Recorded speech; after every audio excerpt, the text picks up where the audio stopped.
bugun biz sizlar bilan falsafa fanidan borliq va rivojlanish falsafasi mavzusi haqida gaplashamiz. Ushbu mavzuni quyidagi rejalar asosida o'tamiz. Birinchisi olam va odam munosabatlari, ikkinchi rejamiz borliq va uning mavjudlik shakllari, uchinchi rejamiz borliq va yo'qlik, mavjudlik va reallik, to'rtinchisi harakat, fazo va vaqt, makon va zamon va nihoyat xulosalaymiz. Xo'sh, borliqni o'rganadigan fan ontologiya, anto, borliq, logika esa ta'limot degan ma'nolarni bildiradi. Ontologiya borliq va yo'qlik muammolari o'rganiladi. Falsafada 17-asrdan buyon ishlatilgan boshlangan. Har qanday falsafiy dunyoqarashning negizi bu ontologiya hisoblanadi. Xo'sh, ontologiya falsafaning borliq muammosini o'rganuvchi asosiy bo'limlaridan biri. Borliq falsafaning bosh muammolaridan biri. Falsafaning paydo bo'lishi borliq muammosini o'rganishdan boshlangan. Borliq nima o'zi?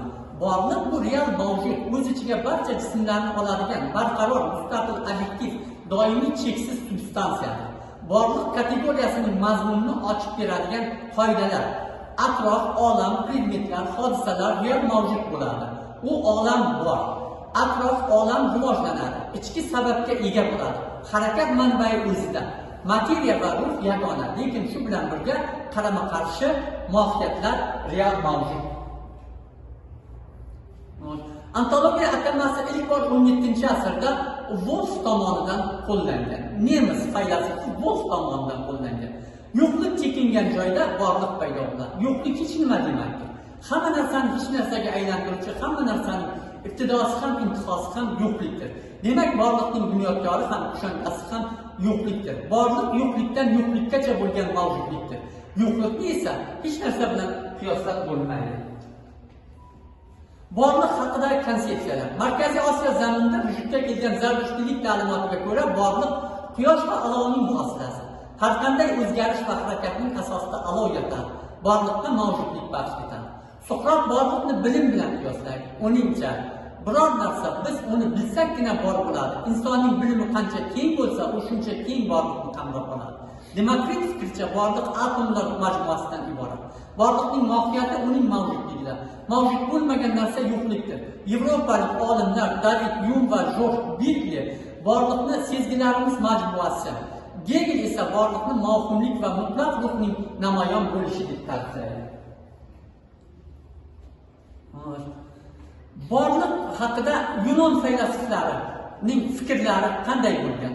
Borliq haqida Yunon faylasuflari quyidagicha fikr bildirganlar. Misol uchun, Falis suvdan iborat deb bilgan, Pifagor raqam yoki sonlardan, Parmenid kategoriya, Anaximen havo, Demokrit va Levkin atom, bo'shliq to'la yoki qattiq borliq, Ksenofont to'proq yoki suv, Geraklit mavjud yoki nomavjud, Aflotun esa ideal narsalar deb baho berishgan.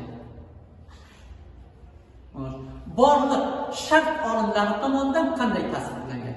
Abu Nasr al-Farabiy vujudi vojib, barcha mavjud yoki mavjud bo'lishi mumkin, paydo bo'lishi mumkin bo'lgan narsalarning birinchi sababi. Vujudi mumkin, doim va o'zgarishdagi barcha narsalar oddiydan murakkabga, tartibsizlikdan tartiblikka qarab harakat qiladi. Ibn Sino vujudi vojib, Alloh birinchi mohiyat, uning mavjudligi sababini boshqa narsadan qidirish noo'rin.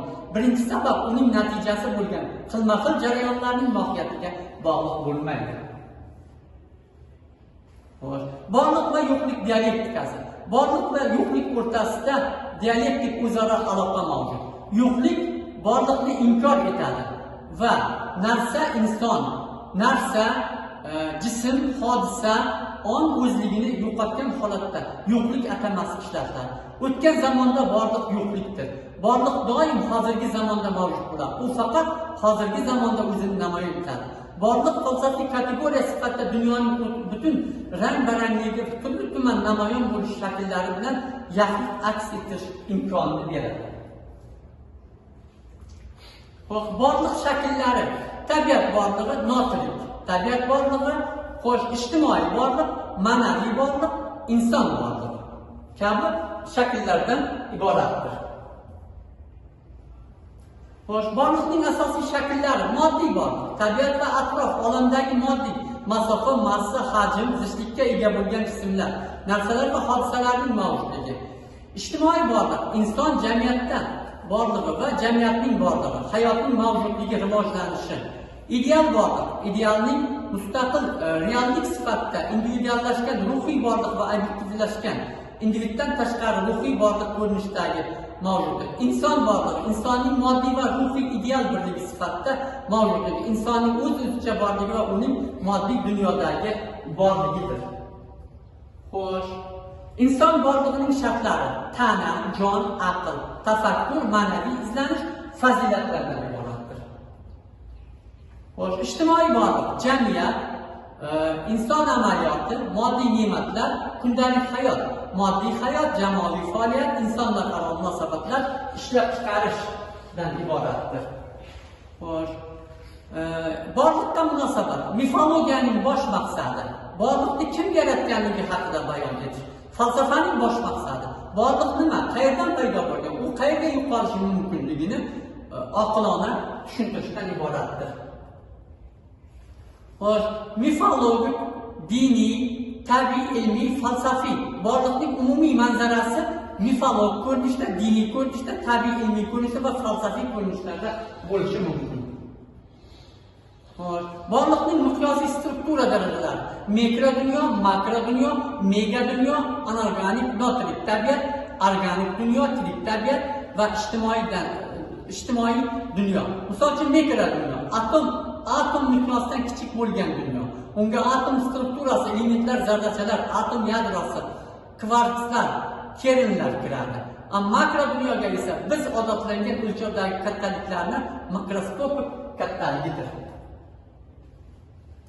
Xo'sh, ontologiya borliq falsafasining muammolari: borliq va yo'qlik, mavjudlik va nomavjudlik, tirik tabiat borligining birinchi darajasi.